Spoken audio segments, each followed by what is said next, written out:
आमची दिलीप देशमुख साहेबांच्या नेतृत्वाखाली ही कृषी उत्पन्न बाजार समिती होती, लोकनियुक्त लोकांच्या मतातून निवडून आलेली होती।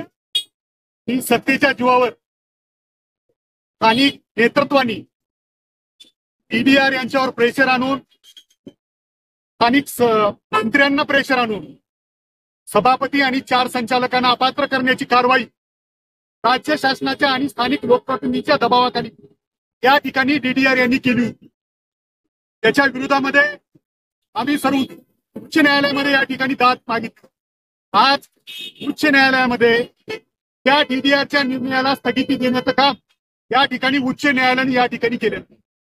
उदगीर आणि परिसरातील जनता ही कधीच सत्तेच्या अंधाधुंद कारभाराला बळी पडलेली।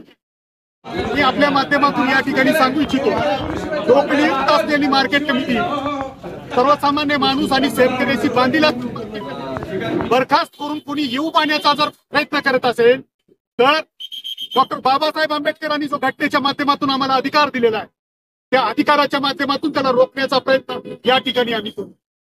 एक कवी म्हणतो, बड़ी फुर्सत मिले तो पढ़ लेना हमें, हर दिन का इलाज है हम, भारत का संविधान है हम।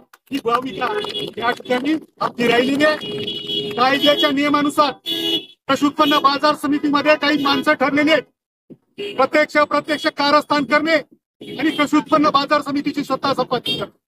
पण उदगीरची जनता, उदगीरचा सर्वसामान्य शेतकरी हे लोकनियुक्त बॉडीच्या पाठीमागे आहे, आदरणीय शिवाजी अण्णा होळे साहेबांच्या पाठीमागे आहे। आणि हे संचालक मंडळ शेतकऱ्याशी बांधील आहे। येणाऱ्या काळामध्ये कायदेशीर लढा आम्ही जिंकू आणि सर्वसामान्य माणसाला दिला देण्याची भूमिका कृषी उत्पन्न बाजार समितीच्या माध्यमातून राहील। सर्व जनतेने, सर्व आमच्या सहकार्यांनी अडचणीच्या काळामध्ये आमच्या पाठीमागे पाठिंबा उभा केला, त्याबद्दल सर्वांचे आभार व्यक्त करतो। धन्यवाद।